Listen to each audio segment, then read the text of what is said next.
Салат море под шубой. Ингредиенты. Свекла 1, морковь 1, авокадо 1, перец сладкий 1/2, ламинария, ваками, листы нори по вкусу.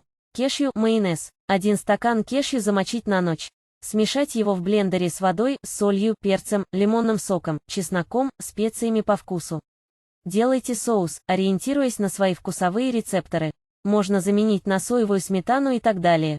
Слои. Начинаем с нижнего. Ламинария, смешанная хорошо с соусом, перец кубиками, соус авокадо, соус морковь, соус свекла. Собака Кристин Уэст.